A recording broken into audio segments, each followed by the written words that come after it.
الحمد لله نحمده ونستعينه ونستغفره ونؤمن به ونتوكل عليه ونعوذ بالله من شرور أنفسنا ومن سيئات أعمالنا من يهده الله فلا مضل له ومن يضلل فلا هادي له ونشهد أن لا إله إلا الله وحده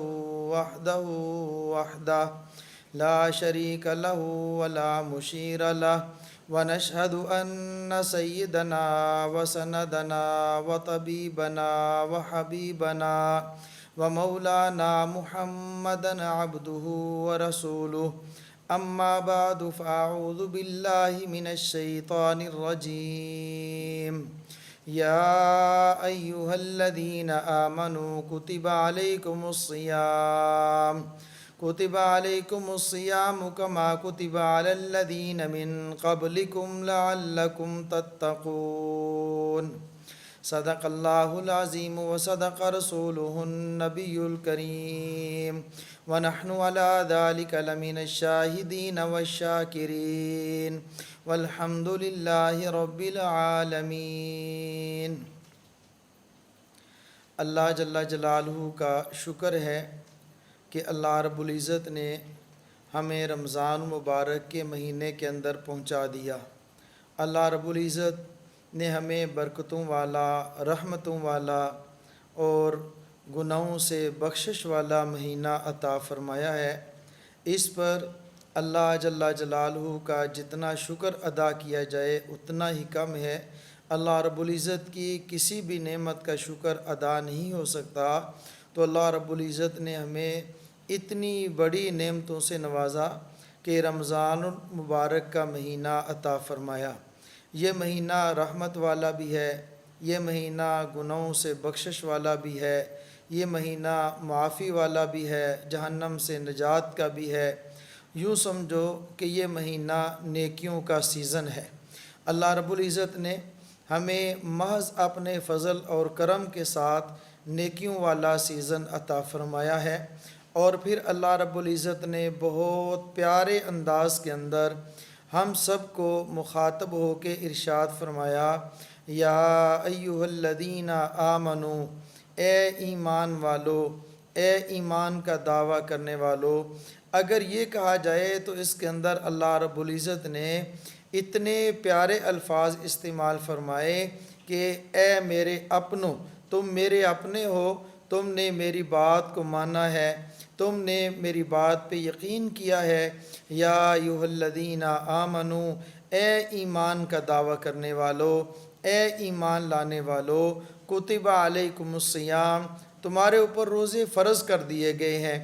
یہ ہو سکتا تھا کہ ہم جیسے نالائق کوئی سوال کر لیتے کہ اے اللہ بھوکے رہیں گے، پیاس برداشت کریں گے، اے اللہ رات کو تراویح پڑھیں گے، قیام کریں گے، تو اتنا بڑا کام ہمارے ذمہ لگا دیا ہے۔ اللہ رب العزت ارشاد فرماتے ہیں، کتب علیکم الصیام کما کتب علی الذین من قبلکم، صرف تمہارے اوپر روزے فرض نہیں کیے بلکہ تم سے پہلے جو لوگ آئے تھے ان پر بھی میں نے روزے فرض کیے تھے۔ روزے کا مقصد کیا ہے؟ لعلکم تتقون، تاکہ تم تقوی والی زندگی اختیار کرو۔ تقوی کا مطلب حضرت امیر المومنین فاروق اعظم رضی اللہ تعالی عنہ سے عرض کیا، کسی نے آ کر سوال کیا کہ تقوی کیا ہوتا ہے؟ فرمایا کہ آپ کبھی جھاڑی دار راستوں سے گزرے ہیں؟ ایسے راستے سے گزرے ہوں جہاں پر دائیں بائیں جھاڑیاں ہوں اور وہ کانٹوں والی ہوں؟ انہوں نے کہا جی، عرض کیا جی ہاں بالکل گزرے ہیں۔ فرمایا کیسے گزرتے ہو؟ تو انہوں نے کہا کہ ہم اپنے کپڑوں کو سمیٹ کر، اپنے آپ کو سنبھال کر گزر جاتے ہیں تاکہ کانٹوں سے بچ جائیں، جھاڑیوں سے بچ جائیں، درختوں سے بچ جائیں، تکلیف نہ ہو۔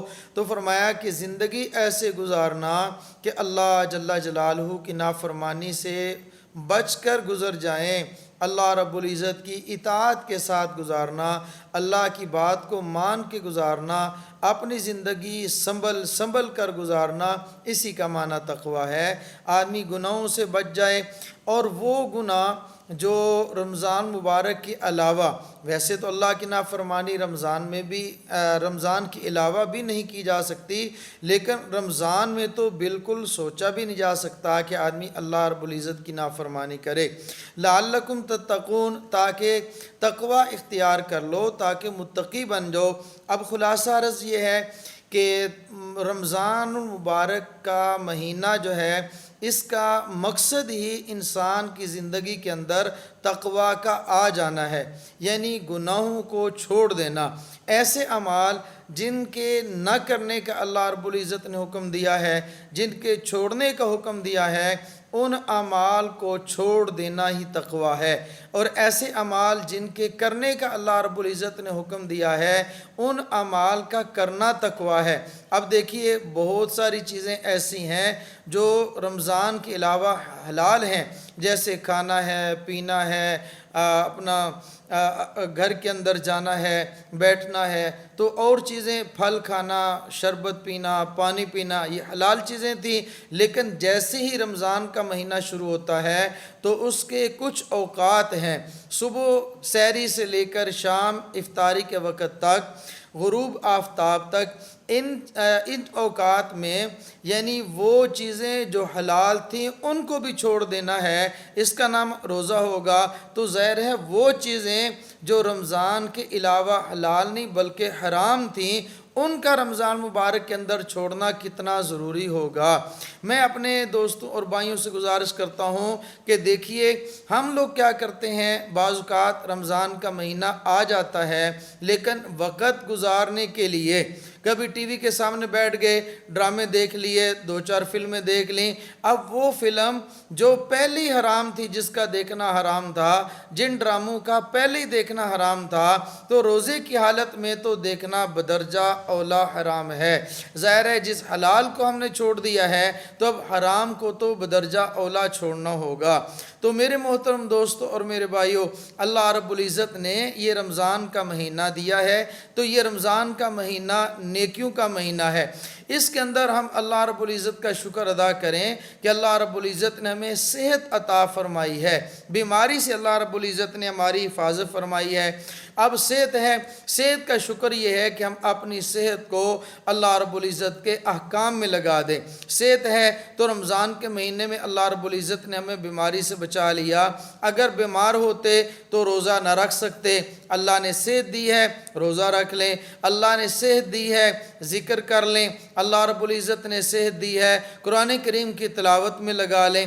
قرآن کا اور رمضان کا آپس میں بڑا ہی جوڑ ہے۔ شہر رمضان الذی انزل فیہ القرآن، رمضان کا مہینہ ایسا ہے جس میں قرآن کریم نازل کیا گیا ہے۔ تو ظاہر ہے رمضان کا اور اس کا قرآن کا بہت جوڑ ہے۔ انا انزلناہ فی لیلۃ القدر وما ادراک ما لیلۃ القدر، اس میں ایک رات ایسی ہے اور وہ رات رمضان میں ہی ہے جس میں قرآن کریم کو نازل کیا گیا۔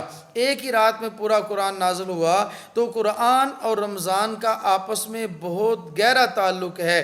ویسے تو نبی کریم صلی اللہ تعالیٰ علیہ وسلم نے ارشاد فرمایا، جس کا مفہوم یہ ہے، فرمایا ایک لفظ پڑھتے ہو تو اللہ رب العزت اس پر نیکیاں عطا فرمائیں گے، ایک حرف پڑھیں اس پر 10 نیکیاں ملیں گے، اور فرمایا وضاحت کے ساتھ الف لام میم، یہ ایک لفظ ہے اور یہ ایک حرف نہیں بلکہ 3 حرف ہیں۔ الف پر 10 نیکیاں، لام پر 10 نیکیاں اور میم پر 10 نیکیاں۔ الف لام میم پڑھنے پر اللہ رب العزت 30 نیکیاں عطا فرمائیں گے۔ اور رمضان مبارک کے اندر تو نبی کریم صلی اللہ تعالیٰ علیہ وسلم نے ارشاد فرمایا، جس کا مفہوم یہ ہے کہ اگر ایک نیکی کی جائے غیر رمضان میں، جس کا اجر اللہ رب العزت 10 گنا عطا فرماتے ہیں، تو رمضان میں ایک نیکی کا اجر کم از کم 70 گنا ہو جاتا ہے۔ اگر ایک حرف پڑھیں گے تو اس کی نیکیاں اللہ رب العزت 70 گنا عطا فرمائیں گے۔ تو اس لیے میں گزارش کرتا ہوں کہ حفاظ کرام کم از کم 5 پارے روزانہ تلاوت کریں، اور غیر حافظ جو ہیں، جو دیکھ کر پڑھتے ہیں، ناظرہ خواں ہیں، تو ان کی خدمت میں گزارش ہے کہ وہ کم از کم 3 پارے کا معمول بنائیں۔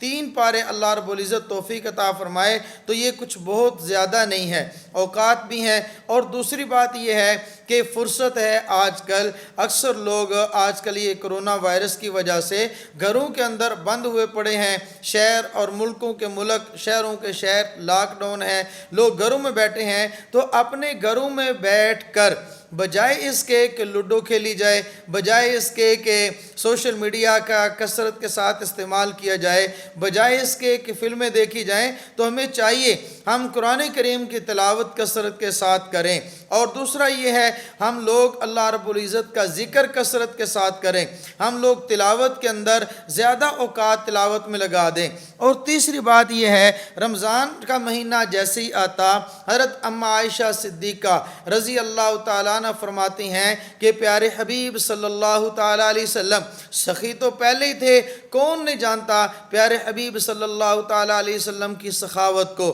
لیکن فرمایا کہ جیسی رمضان آتا تو میرے پیارے حبیب صلی اللہ تعالیٰ علیہ وسلم سرسر ہوا، باد سرسر سے بھی زیادہ سخی ہو جایا کرتے تھے۔ ایسا نہیں ہو سکتا تھا کہ کوئی شخص آئے اور وہ خالی ہاتھ چلا جائے۔ اور نبی کریم صلی اللہ تعالیٰ علیہ وسلم کا معمول دیکھا یہ گیا ہے کہ کبھی ایسا بھی ہوا ہے کوئی شخص مانگنے کے لیے آیا، سوال کرنے کے لیے آیا، گھر میں موجود نہیں ہے، کسی سے قرضہ لے لیا، قرضہ لے کر آنے والے کو اس کو دے دیا ہے، اس کو خالی نہیں بھیجا۔ تو اللہ رب العزت توفیق عطا فرمائے تو رمضان کے اندر ہم لوگ صدقہ اور خیرات کثرت کے ساتھ کریں، ایک ایک صدقے کا اللہ رب العزت 70 گنا اجر عطا فرمائیں گے۔ اور تیسرا نبی کریم صلی اللہ تعالیٰ علیہ وسلم نے ارشاد فرمایا، جس کا مفہوم یہ ہے، فرمایا کہ ایک شخص اگر دوسرے آدمی کی افطاری کرتا ہے، اس کے روزے دار کی افطاری کرائے گا، اس پر اللہ رب العزت اس کو اتنا ہی اجر عطا فرمائیں گے جتنا روزہ رکھنے والے کو اجر ملا۔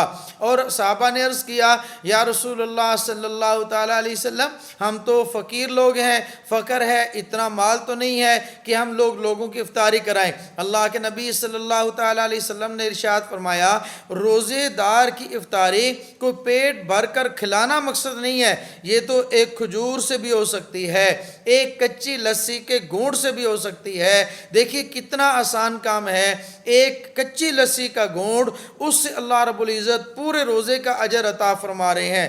ایک کھجور سے نبی کریم صلی اللہ تعالیٰ علیہ وسلم کی بشارت کے مطابق اللہ رب العزت پورے روزے کا اجر عطا فرما رہے ہیں۔ اب سوال یہ پیدا ہو سکتا تھا کہ روزے دار ہے، اس کے ذہن میں یہ بات آتی، میں تو پورا دن بھوکا رہا، پورا دن پیاسا رہا، بھوک اور پیاس میں نے برداشت کی ہے، تو اجر تو وہ لے گیا جس نے میری افطاری کرا لی۔ نہیں بھئی، میں تو افطاری اپنی ہی چیز سے کروں گا، اس کے بعد دوسرے بھائی نے جو ہدیہ دیا ہے اس سے میں افطاری کروں گا، تو روزے کے اندر ثواب میں کمی آ جائے گی۔ فرمایا نہیں، جو افطاری کرواتا ہے اس کو بھی اللہ رب العزت اجر عطا فرمائیں گے، اور جس نے روزہ رکھا اس کے اجر کے اندر کمی نہیں ہوتی۔ تو میرے دوستوں اور میرے بھائیوں، میری ماں اور بہنوں، میں آپ تمام حضرات سے گزارش کرنا چاہتا ہوں، یہ رمضان مبارک جو ہے برکتوں والا مہینہ ہے، برکتیں ہی برکتیں ہیں۔ کیسے برکت ہو جاتی ہے؟ اللہ کے نبی صلی اللہ تعالیٰ علیہ وسلم نے ارشاد فرمایا کہ مومن کے رزق میں برکت کر دی جاتی ہے، برکت عطا کر دی جاتی ہے، یعنی مومن کا رزق بڑھا دیا جاتا ہے۔ تو میں یہ عرض کیا کرتا ہوں، اگر دیکھا جائے اس رزق سے مراد کیا ہے؟ یہ رزق جو ہے، یہ رزق جسمانی بھی ہو سکتا ہے اور رزق روحانی بھی ہو سکتا ہے، یا یوں سمجھو کہ یہ رزق حصی بھی ہو سکتا ہے اور یہ رزق حکمی بھی ہو سکتا ہے۔ جسمانی رزق یعنی ایسا رزق جو نظر آتا ہے اور جس کا جسم موجود ہے، وہ رزق ہے کھانا پینا، دسترخوان پہ ملنے والی نعمتیں۔ اگر عام حالات میں دیکھا جائے تو رمضان کے مہینے کے علاوہ کھانے کو اتنی چیزیں نہیں ملتی جتنی چیزیں رمضان کے مہینے میں ملتی ہیں، سحری ہو یا افطاری۔ غریب سے غریب بھی آدمی ہو تو اس کے دسترخوان پر پہلے سے زیادہ اللہ رب العزت کھانے کی چیزیں عطا فرما دیتے ہیں۔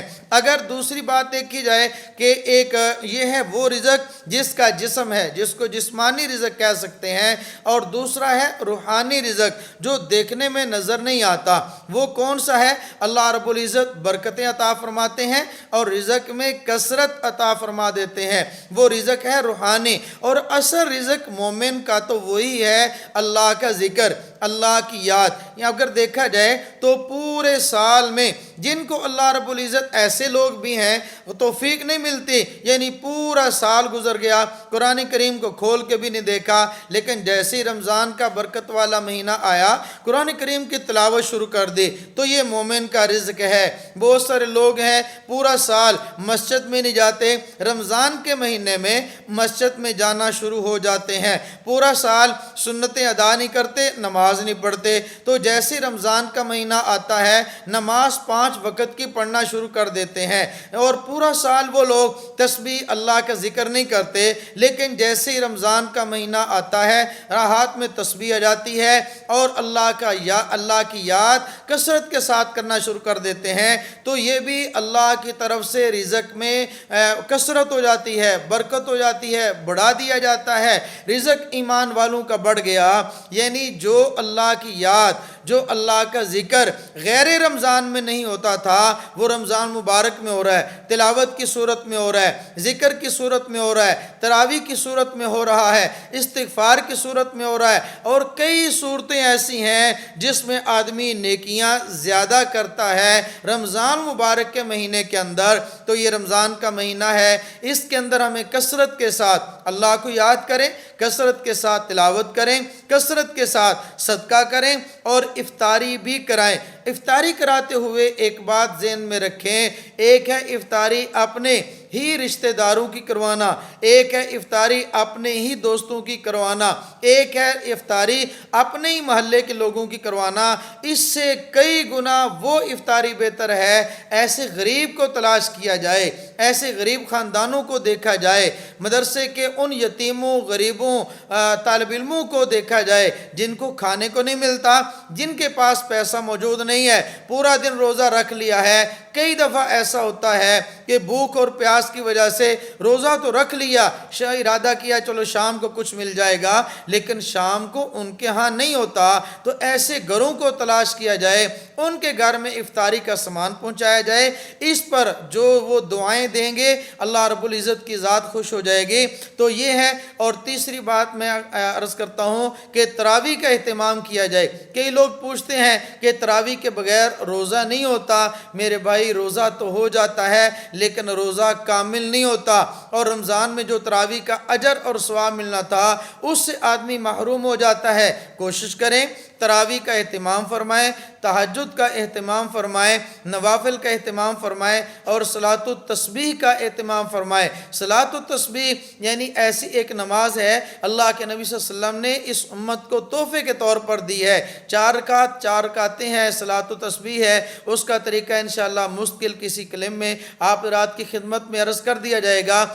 کوشش کرنی چاہیے ہر رات کو صلاۃ التسبیح ہو جائے، اگر ہر رات نہیں تو کم از کم ہفتے میں ایک بار جمعہ کے دن پڑھ لیں، نہیں تو کم از کم پورے رمضان میں ایک مرتبہ ضرور صلاۃ التسبیح پڑھ لیں۔ اللہ رب العزت ہمیں اس رمضان مبارک کو نیکیوں کا سیزن ہمارے لیے بنا دے۔ اللہ رب العزت ہمیں گناہوں سے محفوظ زندگی عطا فرمائے اور نیکی کرنے والی زندگی عطا فرمائے۔